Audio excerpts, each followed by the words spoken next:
Could you believe owning a 2015 Ferrari F430 for just $15,000?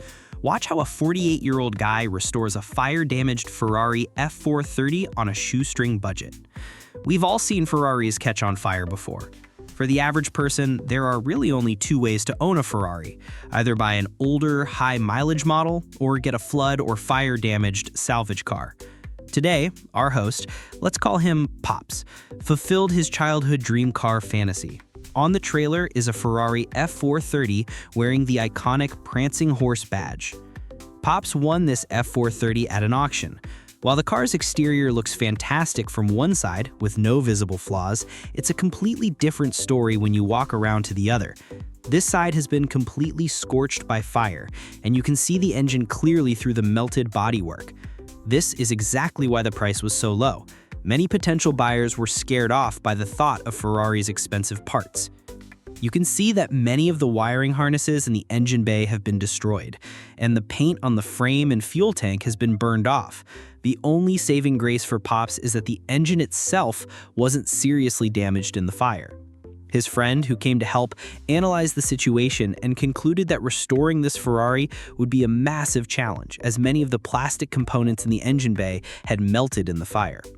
They also found a great surprise at the rear of the car. The F430's expensive exhaust system was completely intact and undamaged. From what they've seen so far, it appears the fire only spread to the B-pillar before it was extinguished. This means the interior was largely spared from major damage. Inside, you can see a lot of carbon fiber components. Based on what he's seen, Pops is very satisfied with his F430 purchase. Now, it's time to move it into the workshop and get to work. The first thing they removed was the burnt wheel, which allowed his friend to get underneath and check if the hoses and wiring in the engine bay were damaged. Luckily, the heat shield had done its job and protected them. After confirming the engine bay was okay, they removed the burnt side skirt, revealing a lot of melted plastic residue on the frame. Since Pops had already started sourcing parts after winning the auction, he had the needed wiring harnesses ready. Now he just had to replace the burnt ones. With a plan in place, they removed the suspension and the heat-soaked fuel tank.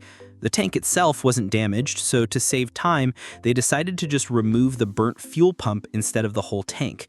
You can see fuel still dripping from the pump, which means the original tank is still usable. Pops also figured out the cause of the fire from the pump itself. The fuel pump is made of plastic, which becomes brittle over time. Fuel can then leak from the top, creating a high risk of fire. But Pops was prepared for this. He had already spent a few $100s on a brand new fuel pump online. But now wasn't the time to install it. There were still burnt wiring harnesses in the engine bay, which was their biggest headache. Many of the wires were completely scorched, but since it was just a matter of removal, Pops decided to simply cut them out to speed up the process. He could then replace them one by one with the new harnesses he had ready. Next, it was time to prepare for the F430's first startup. If the 8-cylinder engine wouldn't start, there would be no point in investing any more money into the project. They checked all the fuses and replaced the damaged ones. With the new wiring harness, fuel pump, and fuses in place, the pre-start preparations were basically complete. But first, they had to add enough fuel to the tank. While he was doing that, his friend was under the car, checking to make sure the fuel lines were clear. With the lines confirmed to be okay, his friend stood by with a fire extinguisher, just in case. When Pops, full of anticipation, pressed the start button, the engine gave no response. At this point, Pops had no idea what the problem was. He had already prepared for the worst-case scenario. If it wouldn't start, he'd have to go to a junkyard and find another engine. But his friend, who was there to help, hadn't given up. He was meticulously checking the wiring and fuses again. And after repeated checks, he actually found the problem.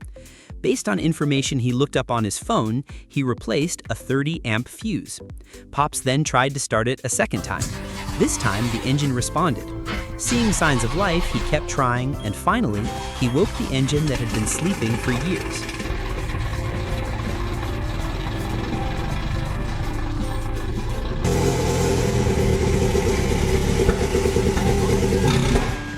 The sound was a bit strange, though. They guessed it was due to a lack of oil. They pulled the dipstick, and their guess was correct. They immediately added fresh oil and also replaced the second fuel pump. At this point, Pops couldn't wait any longer. He was ready to take the car he had dreamed of for decades out for a test drive. As you can see, the car's mechanicals were fine. Next, it was time to tackle the fire-damaged bodywork. Pops called in another friend to help. His friend suggested cutting off the entire burnt quarter panel for the best result. With a plan set, they removed the reusable rear bumper and tail lights.